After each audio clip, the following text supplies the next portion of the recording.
ભ્રષ્ટાચારથી દૂર કરો, ભય અને ભૂખ અને ભ્રષ્ટાચારથી દૂર કરો, ભય અને ભૂખ અને ભ્રષ્ટાચારથી દૂર કરો, જામનગરને ભાજપ રૂપી ભ્રષ્ટાચારથી મુક્ત કરો। જામનગરમાં આજે શહેર કોંગ્રેસ પ્રમુખ વિરેન્દ્રસિંહ જાડેજા દિગુબા તથા જામીપના વિપક્ષી નેતા ધવલભાઈ નંદા સહિતના વિપક્ષી આગેવાનો દ્વારા કોર્પોરેશનમાં જનતાના વિવિધ પ્રશ્ને હલ્લાબોલ કરવામાં આવ્યું હતું। ભ્રષ્ટાચાર મુક્ત શાસન માટે હવન કરવાનું નાટક કરી અનોખો વિરોધ પ્રગટ કરવામાં આવ્યો હતો। આ તકે પોલીસ બોલાવવામાં આવી હતી અને પોલીસ તથા વિપક્ષી આગેવાનો વચ્ચે શાબ્દિક ઘર્ષણ થતાં વાતાવરણ ગરમાયું હતું। આ તકે પ્રદર્શન ગ્રાઉન્ડમાં હંગામી એસટી ડેપોને પગલે અડધી જગ્યામાં શ્રાવણી મેળો યોજવાના નિર્ણય અંગે પણ સત્તાધીશો પર સવાલ ઊભા થયા હતા।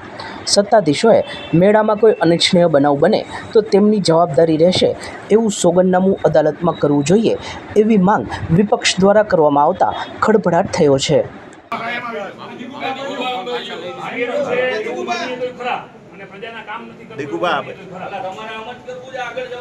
ભાઈ અઠવાડિયા પહેલા અમે ચેરમેન સાહેબને રૂબરૂ જામનગરની સમસ્યાઓ લઈ જામનગરની સમસ્યા છે। ખાસ કરીને જોવો તો તમારા દીકરા મારા દીકરા તમે પણ ક્યાંક રસ્તા ઉપર ચાલો છો ક્યાંક ખાડા દેખાય તો આ પાડજો। ખાડાઓ છે, ગંદકી છે, રબડી રાત છે, ક્યાંક ને ક્યાંક ટ્રાફિકની સમસ્યા છે। આપણે હોસ્પિટલ પહોંચવું હોય ના કરે ના કંઈ થયું હોય તો આપણે ઘરેથી 15 મિનિટ નીકળી તો 25 મિનિટે પહોંચીએ છીએ। આ સમસ્યાઓ જામનગરની છે અને એની જવાબદારી સંપૂર્ણ આ અહીંયા બેઠેલા સેટિંગ કમિટીના ચેરમેનની છે। પ્રજાના પૈસે આજે ભાગેડું કહેવાય તો ભાગેડું ભ્રષ્ટાચાર કરીને ભાગ્યા હોય તો કેમ કે એને ખબર હતી કે આજે એના વોર્ડમાં જે ટેન્ડર પાસ થયું છે એ 30% લોસવાળું ટેન્ડર ને ના પાડી કે આમાં ભ્રષ્ટાચાર થાય એટલે કામ ના કરે 40% વાળું ટેન્ડર મંજૂર કર્યું। આ જવાબ દેવા પડે એટલે પ્રજાના પૈસા એ ભાગી ગયા છે। મારું કેવું છે કે આ બધી સમસ્યા છે ને મારા ઘરની નથી, આ જામનગરની જનતાની સમસ્યા છે અને આને હાથ દેજો મહેરબાની કરીને કે જામનગરની જનતાના જે પ્રશ્ન છે ને એને સોલ્વ કરવા આવે। એને પ્રજા અહીંયા ચૂંટણી બેસાડ્યા છે, આ જ પ્રજા એને ઘરે મોકલી દેશે। અમે જામનગરના ભ્રષ્ટાચારના જે પ્રશ્નો છે એમાં ક્યાંય બાંધછોડ નહીં કરીએ। એને કહેજો કે જો અહીંયા બીજી વાર અમે આવતીને જવાબ દેવા નહીં આવે તો અમે એના ઘર સુધી પહોંચશી। સંપૂર્ણ જવાબદારી ચેરમેન સાહેબની રહેશે કે કાલ સવારે જે વસ્તુ પ્રજાના પૈસે પ્રજા ઉગ્ર થાય અને ના કરે એના ઘરનો ઘેરાવ પણ થશે। એટલે મહેરબાની કરીને જામનગરના પ્રશ્ન ખાસ કરીને ભ્રષ્ટાચાર કરવાનું બંધ કરે, પાટલા દરવાજે ઈલું કરે છે આ બધું ઈલું બંધ કરે ને જે 40% વાળું ટેન્ડર મંજૂર કર્યું છે એ રદ થાય એ માંગણી સાથે સમગ્ર કોંગ્રેસ સંગઠનના મારા હોદ્દેદારો મારા કોર્પોરેટરશ્રીઓ રજૂઆત કરવા આવ્યા છે। બે હાથ જોડીને વિનંતી કરવા આવ્યા છે ફરીવાર ભ્રષ્ટાચારમાંથી એના હાથ કાઢે અને જામનગરની જનતાનું સારું થાય। મેળાનો પણ એક પ્રશ્ન છે। તમે જોવો છો કે જામનગર જિલ્લાની જામનગર શહેરની 7 લાખની વસ્તી છે। જિલ્લાની તો વસ્તી અલગ છે। આ વસ્તીઓ 3 દિવસ મેળો કરવા આવતી હોય। એક બાજુ બસ સ્ટેન્ડ આપણું અહીંયા આવ્યું અડધું 50%માં મેળો શક્યતા જ નથી। ના કરે નારાયણે કઈ બનાવ બને ભવિષ્યમાં બન્યા છે, રાજકોટ જેવા બનાવ ના બને અને ભવિષ્યમાં ના બને ભવિષ્યમાં ના બને પણ એનું પણ ક્યાંક ને ક્યાંક એફિડેવિટ કોર્ટમાં જવાબદારી લે કે આમાં કઈ થશે તો જવાબદારી કમિશનર સાહેબની બધા પદાધિકારી રહેશે।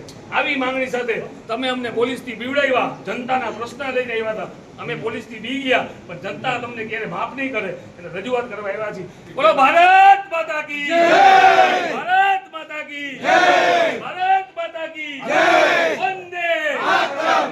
ભાઈ ભૂખ અને ભ્રષ્ટાચાર બંધ કરો, બંધ કરો, ભાઈ ભૂખ અને ભ્રષ્ટાચાર બંધ કરો। આજે સાથે સાથે એ પણ પ્રશ્ન છે કે જામનગર એ છે આપણી જે આ નગરી છે એ નગરીમાં જ્યારે શરૂઆતમાં માનવ મેળામણને જે મેળાઓ થતા એ મેળાઓનો લાભ લેવા જામનગર જિલ્લાના ગામડાઓ ઉમટી પડતા ત્યારે એક બાજુ બસ સ્ટેન્ડનું નવીકરણ કામ થતું હોય અને જે પ્રદર્શન ગ્રાઉન્ડ છે એ 50% ભાગમાં બસ સ્ટેન્ડ ઊભું હોય ત્યારે અણઆવડતના કારણે ત્યાં સમસ્યાને જોયા વગર આ લોકોએ પદાધિકારીઓએ પ્રદર્શન ગ્રાઉન્ડમાં મેળો કરવાનું નક્કી કર્યું।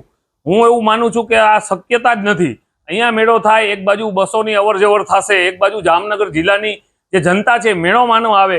આખા પ્રદર્શન ગ્રાઉન્ડમાં મેળા થાય છે તો પણ પબ્લિકનો સમાવેશ નથી થતો, તો આ તો 50%માં જે આ રાઇડર્સોને બધું કરવાનું છે। ન કરે ભગવાન ને કોઈ અણબનાવ બને તો જવાબદાર કોણ? હું એવું માનું છું કે આ લોકોએ કોર્ટમાં સોગંદનામું રજૂ કરીએ અને જો કોઈ આવતા દિવસોમાં બનાવ બને એની સંપૂર્ણ જવાબદારી ભારતીય જનતા પાર્ટીના શાસકો અને કમિશનર સાહેબની રહેવી જોઈએ। જામનગરમાં કાલાવડ નાકા બહાર આવેલ રંગમતી નદી પરનો પુલ જર્જરિત હાલતમાં હોય ગમે ત્યારે અકસ્માતનું જોખમ છે ત્યારે 20 કરોડના ખર્ચે આ પુલના નવનિર્માણનો પ્રોજેક્ટ જમીન ઉપર આગળ વધારવામાં તંત્ર દ્વારા જાણી જોઈને વિલંબ કરવામાં આવી રહ્યો હોવાનો આરોપ વિપક્ષી આગેવાનો લગાવી રહ્યા છે. આ મુદ્દે આજે વિપક્ષી કોર્પોરેટર અસલમ ખિલજી તથા જેનબબેન ખફી સહિતના આગેવાનોએ આક્રમક રજૂઆત કરી હતી. છેલ્લા 4 વર્ષથી સતત કાલાવડ રંગમતીના પુલ માટે અમો દ્વારા લેખિત મૌખિક સામાન્ય સભામાં રજૂઆત, સહી ઝુંબેશનો કાર્યક્રમ, કેટલીક વખત સામાન્ય સભાને ઘેરાવનો કાર્યક્રમ, લોકોને સાથે રાખી અનેક વખત રજૂઆતો કરી ત્યારે જઈ ને આ તંત્ર જાગ્યું, આ સરકાર જાગી ને 20 કરોડ રૂપિયાનો બ્રિજ સામાન્ય સભામાં મંજૂર થયું. મંજૂર થયા પછી ક્યાંક ને ક્યાંક લીંબડજસ ખાટવાની વાત આવી તો આજે અમે સત્તાધારી પક્ષને જગાડવા આવ્યા છીએ. લીંબડજસ નથી જોતો અમારે, અમે તમારો સન્માન કરશી. સતત આ રજૂઆતો પછી મંજૂર થયા પછી ટેન્ડર પ્રક્રિયા પણ પૂરી થઈ ગઈ, ટેન્ડર ખુલી ગયા, પાર્ટી નિમાઈ ગઈ, છતાંય 2-3 મહિનાથી આ સ્ટેન્ડિંગ કમિટી દ્વારા ઇરાદાપૂર્વક ક્યાંક ને ક્યાંક પક્ષપાતી વલણ રાખી ગંભીરા જેવી દુર્ઘટના થાય, મોરબી જેવી દુર્ઘટના થાય એની તંત્ર ક્યાંક રાહ જોઈ રહ્યો છે. આજે કાલાવડ રંગમતીનો બ્રિજ જે પુલ છે તમે એની હયાત સ્થિતિ જુઓ તો અમે અનેક વખત એના ફોટા દેખાડી અને એનું વર્ણન કર્યું છે. નીચે સળિયા ટીંગાઈ છે, સાઈડની રેલિંગ આખી તૂટી ગઈ છે, ઓવરલોડેડ હજારો વાહનો ત્યાંથી પસાર થાય છે, હજારો માણસો ત્યાંથી પસાર થાય છે, મોટી દુર્ઘટના થાય એવી સ્થિતિ છે.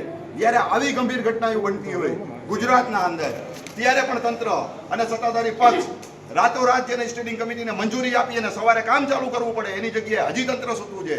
એટલે આજે અમે જગાડવાનો પ્રયત્ન કર્યો છે.